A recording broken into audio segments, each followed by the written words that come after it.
आज हम एक ऐसी किताब के बारे में बात करने वाले हैं जो कोई झूठा दिलासा नहीं देती। ये नहीं कहती कि आपका डर पूरी तरह से मतलब गायब हो जाएगा, नहीं, बल्कि ये कहती है कि डर तो रहेगा और हमें उसके साथ ही आगे बढ़ना सीखना होगा। बिल्कुल। किताब है सुज़ैन जेफर्स की feel the fear and do it anyway. तो यहाँ सबसे बड़ा सवाल यही है कि अगर डर हमारी तरक्की में सबसे बड़ी रुकावट है, जो कि है, तो क्या उससे छुटकारा पाए बिना आगे बढ़ना मुमकिन भी है? और यहीं पर इस किताब का सबसे दिलचस्प और शायद थोड़ा अलग नजरिया सामने आता है। अच्छा, ये किताब डर को कोई दुश्मन नहीं मानती जिसे हमें मतलब कुचलकर आगे बढ़ना है। ये डर को एक साथी की तरह देखती है, एक सिग्नल की तरह। तो आज की हमारी बातचीत इस बारे में नहीं है कि डर को कैसे खत्म किया जाए, बल्कि ये समझने की है कि डर की मौजूदगी के बावजूद उसके साथ कदम से कदम मिलाकर आगे कैसे बढ़ा जाए। चलिए इसी बात का थोड़ा और खोलते हैं। हमारे स्रोतों में कुछ बहुत ही आम से डरों का जिक्र है जिनसे हम सब कभी न कभी तो टकराते ही हैं। हाँ बिल्कुल। जैसे पब्लिक में बोलने का डर, नौकरी बदलने का डर, या सिर्फ इस बात का डर कि लोग क्या सोचेंगे। हाँ, ये तो सबसे बड़ा डर है। ये लिस्ट तो खैर बहुत लंबी हो सकती है। और यहीं पर किताब का जो सबसे बुनियादी तर्क है वो आता है। क्या है वो? वो कहती है कि समस्या डर नहीं है, समस्या ये है कि हम डर को संभालते कैसे हैं। अच्छा, मतलब डर का होना प्रॉब्लम नहीं है? नहीं, डर के आगे घुटने टेक देना प्रॉब्लम है। लेकिन क्या ये कहना थोड़ा ज्यादा आसान नहीं है? कई लोगों के लिए डर सिर्फ एक एहसास नहीं होता, वो पूरी तरह पंगु बना देता है, शरीर को, दिमाग को जाम कर देता है। वो सिर्फ एक सिग्नल जैसा महसूस नहीं होता। आपने बहुत जरूरी बात उठाई है। देखिए, किताब ये नहीं कहती कि डर को नजरअंदाज करो। वो कहती है कि डर के मायने को बदलो। सोचिए, डर हमें कब महसूस होता है? जब हम कुछ नया करने जा रहे हो। एग्जैक्टली। जब हम कुछ नया करने जा रहे होते हैं, कुछ ऐसा जिसमें थोड़ी अनिश्चितता हो और जो हमारे लिए मायने रखता हो। सही है। तो असल में डर इस बात का संकेत है कि आप अपनी जानी पहचानी सुरक्षित दुनिया यानी अपने कंफर्ट जोन से बाहर कदम रख रहे हैं। अच्छा, तो ये एक तरह का ग्रोथ सिग्नल हुआ कि आप कुछ ऐसा कर रहे हैं जो आपको बड़ा बनाएगा। बिल्कुल। जो इंसान जिंदगी में बहुत आगे बढ़ता है और जो इंसान जहां है वहीं रुक जाता है, डर दोनों को महसूस होता है। दोनों को? हाँ, दोनों को। फर्क सिर्फ इतना है कि एक उस सिग्नल को खतरे की घंटी मानकर पीछे हट जाता है और दूसरा उसे ग्रोथ का सिग्नल मानकर थोड़ी सावधानी के साथ आगे बढ़ जाता है।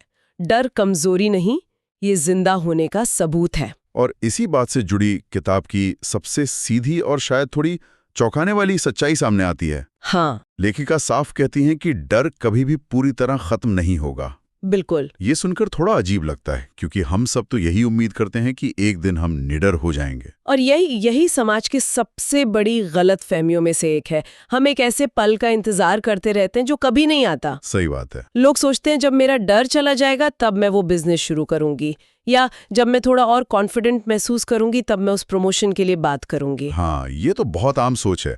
हम हमेशा सही समय या सही फीलिंग का इंतजार करते हैं। अभी मूड नहीं है या अभी मैं तैयार नहीं हूँ। बिल्कुल। और किताब के मुताबिक ये एक अंतहीन इंतजार का जाल है। जाल? हाँ, एक ट्रैप। अगर हम डर के पूरी तरह जाने का इंतजार करेंगे तो हम कभी शुरुआत ही नहीं कर पाएंगे, क्योंकि जिंदगी ऐसे ही काम करती है। जैसे ही आप एक डर पर काबू पाकर आगे बढ़ते हैं, आपके सामने एक नई बड़ी चुनौती आ जाती है और उसके साथ एक नया डर। ये एक गेम के अगले लेवल की तरह है। तो फिर इसका समाधान क्या है?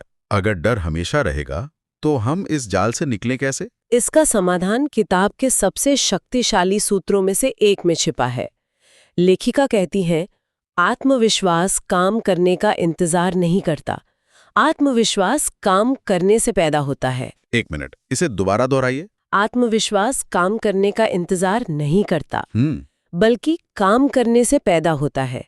इसे दूसरे शब्दों में कहूं तो डर के बाद एक्शन नहीं आता, एक्शन के बाद डर कमजोर पड़ता है। वाह, ये तो पूरी सोच को ही पलट देता है ना? हम सोचते हैं कि पहले कॉन्फिडेंस आएगा फिर हम काम करेंगे, लेकिन ये कह रहा है कि पहले काम करो, कॉन्फिडेंस अपने आप पीछे आएगा। बिल्कुल। आप सोचिए, कोई इंसान जिसे स्टेज पर जाने से डर लगता है जी, वो घर पर बैठकर कॉन्फिडेंस का इंतजार करता रहेगा तो वो कभी नहीं आएगा।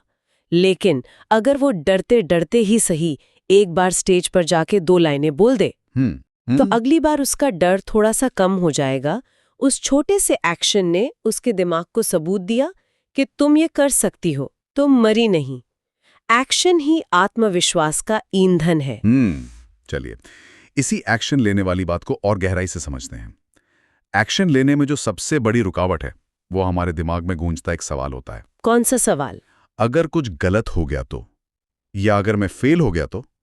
ये सवाल ही हमें रोक देता है। हाँ, ये क्या होगा अगर वाला सवाल डर का सबसे बड़ा हथियार है। ये हमारे दिमाग में सबसे बुरे नतीजों की एक पूरी फिल्म चला देता है और हमें वहीं फ्रीज कर देता है। तो इस सवाल का जवाब क्या है? किताब इसके लिए एक बहुत ही सरल लेकिन हैरान करने वाला जवाब सुझाती है। अच्छा। जब भी दिमाग में ये सवाल आए, अगर कुछ गलत हो गया तो खुद को एक शांत और मजबूत जवाब देना है। तो मैं संभाल लूंगा। तो मैं संभाल लूंगी। हाँ, ये सुनने में बहुत छोटा सा वाक्य लगता है, लेकिन इसका दिमाग पर बहुत गहरा असर होता है। जब कोई इंसान ये मानना शुरू कर देता है कि चाहे नतीजा कुछ भी हो, अच्छा या बुरा, मैं हालात को संभाल सकती हूँ, तो डर अपनी सबसे बड़ी ताकत खो देता है। और वो ताकत क्या है? अनिश्चितता का डर। देखिए, हमें असल में फेल होने से उतना डर नहीं लगता जितना इस बात से लगता है कि फेल होने के बाद क्या होगा, हम उसे झेल पाएंगे या नहीं। सही है। लेकिन जब हम कहते हैं मैं संभाल लूंगी, तो हम उस अनिश्चितता को एक तरह से स्वीकार कर लेते हैं। हम ये नहीं कह रहे कि सब कुछ अच्छा ही होगा। हम ये कह रहे हैं कि चाहे जो भी हो, मेरे अंदर उससे निपटने की क्षमता है। हम अपना फोकस उस चीज से हटा रहे हैं जो हमारे कंट्रोल में नहीं है, यानी नतीजा, और उस चीज पर ला रहे हैं जो हमारे कंट्रोल में है, यानी हमारी प्रतिक्रिया। बिल्कुल सही। तो ये किसी तरह की झूठी पॉजिटिविटी नहीं है कि सब ठीक हो जाएगा। हाँ, पर मैं संभाल लूंगा कहना और सच में यह मानना, इन दोनों में बहुत फर्क है। ये भरोसा आता कहाँ से? बहुत अच्छा सवाल है। ये भरोसा रातों रात नहीं आता। ये एक मसल की तरह है जिसे धीरे धीरे बनाना पड़ता है। जैसे जिम में बनाते हैं? हाँ, बिल्कुल। आप पहले दिन जिम जाकर 100 किलो नहीं उठा सकती। आप छोटे वजन से शुरू करती हैं। उसी तरह ये भरोसा छोटी छोटी चीजों को संभालने से आता है।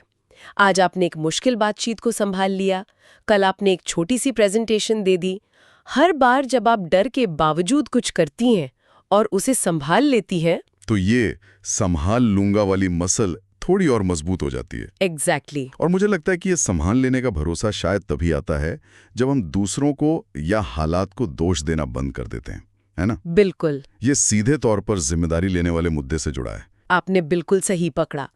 किताब की एक बहुत मजबूत लाइन है, जब तक आप अपनी जिंदगी की पूरी जिम्मेदारी नहीं लेती, डर आपका मालिक बना रहता है। जिम्मेदारी लेने का मतलब है बहाने बनाना बंद करना। हम अक्सर कहते हैं मैं ये कर लेती, लेकिन मेरे बॉस ने सपोर्ट नहीं किया, या मेरे पास सही मौका नहीं था। हाँ, ये सब अपनी ताकत किसी और के हाथ में देने जैसा है। बिल्कुल। तो जब हम जिम्मेदारी लेते हैं तो हम ये कहना बंद कर देते हैं, हम पावर वापस अपने हाथ में ले लेते हैं। हाँ, जब आप कहती हैं ये मेरी जिंदगी है, मेरे फैसले हैं और नतीजा जो भी होगा उसकी जिम्मेदारी मेरी है, तो आप डर से कह रही होती हैं कि अब ड्राइवर सीट पर तुम नहीं, मैं हूं। जब आप कहती हैं जो होगा झेल लूंगी, तो आप असल में अपनी आजादी का ऐलान कर रही होती हैं। यही असली सशक्तिकरण है। और ये जिम्मेदारी लेने की बात सीधे तौर पर हमारे कंफर्ट जोन से जुड़ी हुई है। सही है। स्रोत बताते हैं कि डर का असल में एक ही मकसद है, हमें उसी पुरानी जानी पहचानी और सुरक्षित जगह पर कैद रखना। बिल्कुल। हमारा कंफर्ट जोन वो दायरा है जहाँ सब कुछ हमारे अनुमान के मुताबिक होता है, प्रिडिक्टेबल होता है। हाँ, प्रिडिक्टेबल। वहां कोई सरप्राइज नहीं होता, इसलिए डर भी कम लगता है। डर एक बॉडीगार्ड की तरह है जो हमें उस दायरे से बाहर नहीं जाने देना चाहता। लेकिन समस्या यह है कि विकास, तरक्की या कुछ भी नया सीखना उस दायरे के अंदर तो होता नहीं है। यही तो सबसे बड़ी सच्चाई है। सीखना और आगे बढ़ना हमेशा आराम के दायरे के बाहर ही होता है। हर बार जब कोई इंसान डर के बावजूद एक छोटा सा कदम उस दायरे से बाहर रखता है, तो उसका कंफर्ट जोन थोड़ा सा बड़ा हो जाता है। जो चीज कल तक डरावनी और नई लगती थी, वो आज थोड़ी जानी पहचानी लगने लगती है। धीरे धीरे छोटे छोटे कदमों से हम अपना दायरा फैलाते हैं, और यही ग्रोथ है। तो अगर हम आज की पूरी चर्चा को समेटें तो कुछ मुख्य बातें निकल कर आती हैं। पहली और सबसे जरूरी बात तो यह है कि डर के जाने का इंतजार करना समय की बर्बादी है। हाँ, क्योंकि वो कहीं नहीं जाने वाला, वो हमारा परमानेंट साथी है। बिल्कुल। दूसरी बड़ी बात यह है कि आत्मविश्वास का इंतजार मत करो, एक्शन लो। एक्शन लो। काम करने से ही आत्मविश्वास पैदा होता है, चाहे वो काम कितना ही छोटा क्यों ना हो। और तीसरी बात, अपनी जिंदगी की ड्राइविंग सीट पर खुद बैठो। जब हम जिम्मेदारी लेते हैं और मैं संभाल लूंगा वाली सोच अपनाते हैं तो डर पीछे वाली सीट पर बैठने को मजबूर हो जाता है। आपने एकदम सही सारांश दिया। और इन सब के दिल में किताब का सबसे ताकतवर संदेश छुपा है। वो क्या है? वो कहता है, साहस का मतलब डर का न होना नहीं है, साहस का मतलब है डर के होते हुए भी आगे बढ़ना। ये बहुत शक्तिशाली विचार है।